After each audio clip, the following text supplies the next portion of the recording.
പിതാവിൻ്റെയും പുത്രൻ്റെയും പരിശുദ്ധാത്മാവിൻ്റെയും നാമത്തിൽ ആമേൻ. ഈശോ മിശിഹായ്ക്ക് സ്തുതിയായിരിക്കട്ടെ. സുഖമല്ലേ? ദൈവം അനുഗ്രഹിക്കട്ടെ. ഒരു ചെറിയ പ്രശ്നം കണ്ണിനുണ്ട് കേട്ടോ, ഒരു ചെറിയ കുരു വന്നതാണ്, സാരമില്ല. അത് കർത്താവിൻ്റെ കരങ്ങളിലേക്ക് കൊടുക്കുന്ന ഈ പ്രഭാതം സന്തോഷത്തിൻ്റെതായിരിക്കട്ടെ. കാരണം നാം ദൈവത്തോട് കൂടിയാണ്. ദൈവമാണ് നമ്മെ ഈ പുതിയ പ്രഭാതത്തിലേക്ക് കൂട്ടിക്കൊണ്ടുവന്നത്. ഇന്ന് ഏപ്രിൽ മാസം 29 തീയതിയാണ്. ഒരു ദിവസം കൂടെ കഴിഞ്ഞാൽ 2026 ഏപ്രിൽ മാസം കൂടെ പിന്നിടുകയാണ് നാം. അപ്പോൾ ഇന്ന് പഠിക്കുന്ന വചനം ഉൽപ്പത്തി പുസ്തകം 3-ാം അധ്യായത്തിൻ്റെ 8-ാമത്തെ വചനമാണ്. ഇന്നലെ നാം കണ്ടത് 7-ാമത്തെ വചനമാണ്.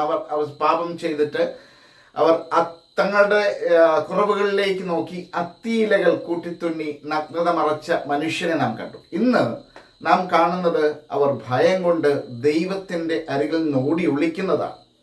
ദൈവത്തിൻ്റെ സാന്നിധ്യത്തിൽ നിന്ന് ഓടി ഒളിക്കുന്നതാണ്. അതായത് 3-ാം അധ്യായം ഉൽപ്പത്തി പുസ്തകം 3:8, the book of Genesis chapter 3 verse 8. വെയിലാറിയപ്പോൾ, വചനം ഇങ്ങനെ പറയുകയാണ്, വെയിലാറിയപ്പോൾ ദൈവമായ കർത്താവ് തോട്ടത്തിൽ ഉലാത്തുന്നതിൻ്റെ ശബ്ദം അവർ കേട്ടു.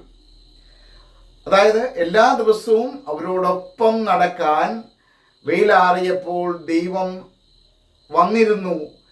വെയിലാറിയപ്പോൾ ദൈവമായ കർത്താവ് തോട്ടത്തിൽ ഉലാത്തുന്നതിൻ്റെ ശബ്ദം കേട്ടു. അത് കേട്ട് ഓടി വരേണ്ട മനുഷ്യൻ ചെയ്തതെന്താ?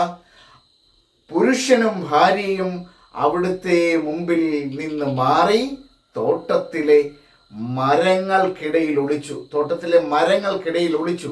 അന്നുവരെ കൂടെ നടന്നിരുന്നവൻ അവനിൽ നിന്ന് മാറി നടക്കുവാനുള്ള ഒരു ത്വര അവനിലുണ്ടായി.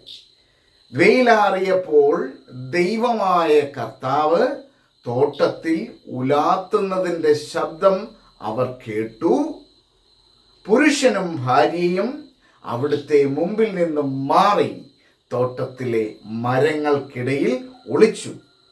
They heard the sound of the Lord God walking in the garden at the time of the evening breeze. And the man and his wife hid themselves in the presence of the Lord God among the trees of the garden. മരങ്ങൾക്കിടയിൽ ദൈവത്തിൻ്റെ മുമ്പിൽ നിന്ന് മാറി, അതായത് ഭയം അവരിൽ ഉളവാക്കി. പാപം കൊണ്ടുവരുന്ന ഒരു പരിണിത ഫലമാണ് ഭയം. അപ്പോൾ ഭയം അവരിൽ ഉളവാക്കി. ദൈവത്തെ ഭയപ്പെടുക എന്ന് പറഞ്ഞാൽ ദൈവത്തെ പേടിയുണ്ടാകുക എന്ന് വെച്ചാൽ ബഹുമാനത്തോടുകൂടിയുള്ള പേടിയല്ല, മറിച്ച് പാപം കൊടുക്കുന്ന ഒരു വലിയ എന്താ പറയുക, നമ്മിൽ നിറയ്ക്കുന്ന ഒന്നാണ് ഭയം. ആ ഭയം ആവശ്യമില്ലാത്ത ഒന്നാണ്. കാരണം ദൈവസ്നേഹത്തിൽ ആ ഭയത്തിന് സ്ഥാനമില്ല. അതുകൊണ്ട് ദൈവത്തെ സ്നേഹിക്കുക, ദൈവത്തോടൊപ്പം ആയിരിക്കാനായിട്ട് നമുക്ക് ആഗ്രഹിക്കാം. ആമേൻ.